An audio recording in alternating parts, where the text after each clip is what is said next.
Next topic is compensation. Compensation का मतलब होता है वो अमाउंट जो कि हमें कहीं पर काम करते हुए अगर चोट लग जाए या कोई इंजरी हो जाए, परमानेंट टेम्पररी कैसी भी इंजरी हो जाए, तो उसके बदले में जो अमाउंट हमें कॉम्पेंसेट किया जाता है, जो अमाउंट हमें दिया जाता है, उसको कहा जाता है कॉम्पेंसेशन। हम जब भी कहीं पर काम करते हैं तो हम उसके बदले में हमें रेम्यूनरेशन मिलता है, मगर काम करते हुए जब भी हमें चोट लग जाती है, इंजरी होती है, तो हमें कॉम्पेंसेशन दिया जाता है। As per Workmen Compensation Act 1923 was made to offer compensation to the workers who have encountered injuries due to accident during their employment. मगर वो जो चोट है वो लगी होनी चाहिए आपको काम करते हुए. It ensures that even after disability or death due to accident, उसके बाद भी वर्कर को compensation उसके फैमिली को दिया जाएगा, उसका राइट है compensation पाने का. तो this is all about compensation. Now let's talk about contributions under Employees Provident Fund Act. क्या contributions रहता है employees का Provident Fund Act में? Contribution payable by employees and employer under the scheme are, क्या contribution है इसके अंदर? 12% of the PF wages, जो एम्प्लॉई है वो अपने वेजेस का 12% देता है, and from the employer share of the contribution 8.33% जो होता है वो कंट्रीब्यूट होता है पेंशन स्कीम में एम्प्लॉयज की, और रिमेनिंग 3.67% जो कंट्रीब्यूट होता है वो एम्प्लॉयज प्रोविडेंट फंड स्कीम में जाता है. मतलब कितना कितना कंट्रीब्यूशन है? 12% कंट्रीब्यूशन है एम्प्लॉय का अपने वेजेस में से पीएफ के लिए, और एम्प्लॉयर का शेयर होता है 8.33% उसके पेंशन स्कीम के लिए और 3.67% उसके पीएफ के लिए.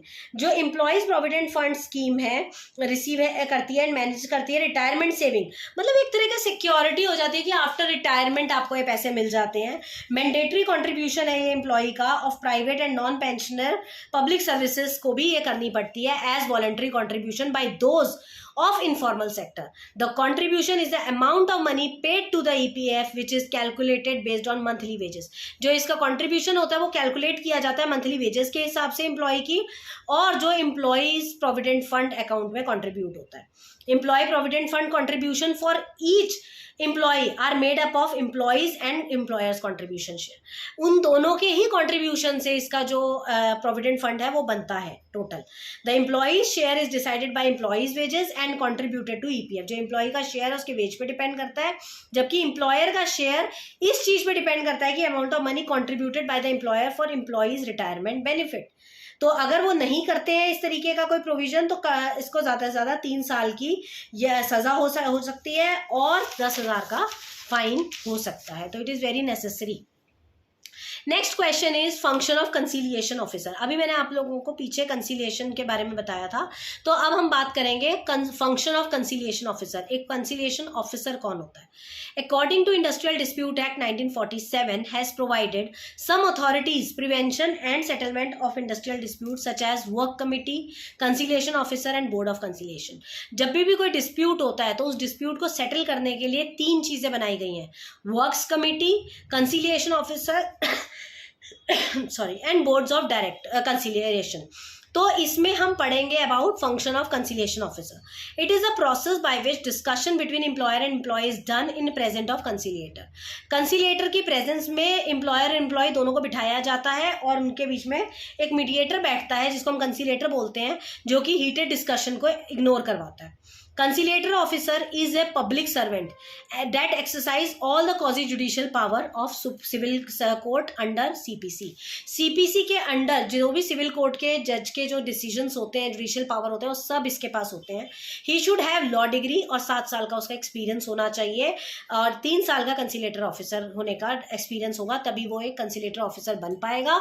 और साथ ही साथ ये सारे पावर्स उसके पास होते हैं. क्या powers? He inquiry the industrial dispute की इंक्वायरी कर सकता है वो. इसके अलावा वो किसी भी डॉक्यूमेंट की डिमांड कर सकता है. वो कुछ ऐसी पावर भी अवेल करता है जो कि सिविल कोर्ट के जज के पास होती है. कंसीलिएशन ऑफिसर्स और पब्लिक सर्वेंट्स, ये पब्लिक सर्वेंट्स होते हैं. इनका काम होता है फ्री और एमिकेबल जजमेंट्स करना, और इसकी ड्यूटीज क्या है? डिस्प्यूट को सेटल करना पीसफुली, प्रॉपर रिपोर्ट गवर्नमेंट को सेंड करना, कंसीलिएशन की प्रोसीडिंग को होल्ड करना और रिपोर्ट को तैयार करके देना 14 दिन के अंदर अंदर. ये कंसीलिएटर ऑफिसर की ड्यूटीज होती है.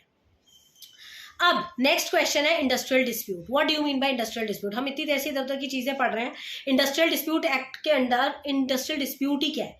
ये एक ऐसा डिस्प्यूट होता है, it is a dispute on difference between, जब एम्प्लॉयर एम्प्लॉय के बीच में, एम्प्लॉयर एम्प्लॉयर के बीच में और वर्कमैन वर्कमैन के बीच में जब डिस्प्यूट हो जाता है, जब झगड़ा हो जाता है किसी चीज़ को लेके, वो लोग अड़ जाते हैं, तो उसको कहा जाता है industrial dispute.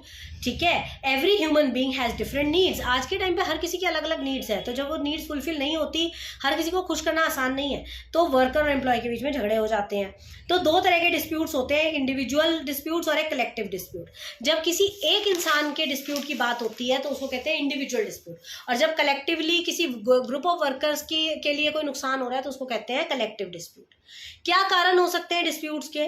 Unfair conditions, working condition, pressure on workers, terms of condition and conditions, working hours, night shift, discipline, poor benefits. ये सारे जो रीजंस हैं जो हर कंपनी में हम सुनते हैं, लगभग ऐसे जो कंडीशंस होती हैं, ये रीजन बनते हैं डिस्प्यूट्स के। इसके रिजल्ट क्या होते हैं? 4, स्ट्राइक, पिकेटिंग, बॉयकॉट, लॉकआउट। ये सारी चीज़ें हो सकती हैं डिस्प्यूट के। ठीक है, कुछ भी इनमें से कोई भी जो उस टाइम पे फिजिबल होगा वही हो जाएगा।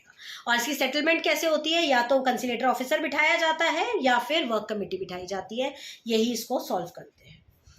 ठीक है, next is very very important question जो कि आएगा ही आएगा पेपर के अंदर, वो है डिसेबलमेंट का question. What do you mean by disablement? What are the types of disablement? देखिए, बिल्कुल लेमन लैंग्वेज में समझाती हूँ। डिसेबलमेंट मतलब काम करते हुए जो इंजरी हो गई आपको और उसकी वजह से आपकी काम करने की एफिशिएंसी कम हो गई या आपका कुछ हड्डी पसली टूट गई, उसको कहते हैं डिसेबलमेंट। मैं काम कर रही थी, काम करते करते मेरी उंगली में फ्रैक्चर हो गया, मैं परमानेंटली डिसेबल नहीं हुई मगर टेम्पररी तो डिसेबल हो गई ना, मैं काम नहीं कर पा रही। मगर यही चीज़ अगर मेरी लेग्स टूट गई, दोनों की दोनों, एक्सीडेंट हो गया, कोई लेग्स टूट गई मेरी की दोनों की दोनों, और कभी लाइफ में ठीक नहीं हो पाऊंगी, तो ये हो गया परमानेंट डिसेबलमेंट। मगर पार्शल, क्योंकि लेग्स टूटी है, मेरे को पूरा खत्म नहीं हुई हूँ मैं। तो बेसिकली अलग अलग टाइप्स की डिसेबलमेंट होती है। Difference between temporary and permanent disablement. तो डिसेबलमेंट क्या होती है? पहला पढ़ेंगे हम टोटल डिसेबलमेंट। टोटल डिसेबलमेंट में दो होती है, एक तो टेम्पररी डिसेबलमेंट और एक permanent disablement. In this type of disablement, in Workmen Compensation Act, which states that condition when the employee faces a lifetime injury or life pending in his company due to accident along with reduction in his major efficiency to work, उसको एक life time injury हो गई है और जिससे उसके काम करने की एफिशिएंसी कम हो गई है, जैसे कि पैरालिसिस हो गया उसको किसी पैर में, हाथ में, या कुछ भी ऐसा हो गया जिससे उसकी पूरी परमानेंट डिसेबिलिटी हो गई है, पूरी परमानेंट हो गई है, बट वो जो है और वो टोटल डिसेबल हो गया या पूरा ही डिसेबल हो गया, पैरालिसिस हो गया, वो काम कर ही नहीं सकता, तो उसको कहेंगे टोटल परमानेंट डिसेबलमेंट। मगर टोटल टेम्पररी डिसेबलमेंट क्या होता है? टोटल डिसेबलमेंट मगर टेम्पररी, उसके सिर्फ दोनों पैरों में पैरालिसिस हुआ, 3-4 महीने के बाद वो ठीक हो गया दवाइयां खाने से, तो वो टोटल तो था, घर पे तो बैठा था 2-3 महीने के लिए, मगर वो टेम्पररी पीरियड के लिए था, परमानेंट पीरियड के लिए नहीं था। बट अगर ये डिसेबलमेंट बिल्कुल हो जाती लाइफ टाइम के लिए तो वो टोटल परमानेंट हो जाता। अब बात करेंगे पार्शल। पार्शल डिसेबलमेंट इज शरीर के किसी हिस्से पे छोटी सी चोट या ज्यादा बड़ी चोट लगी मगर उससे आप परमानेंट डिसेबलमेंट भी हुए और टेम्पररी भी हुए।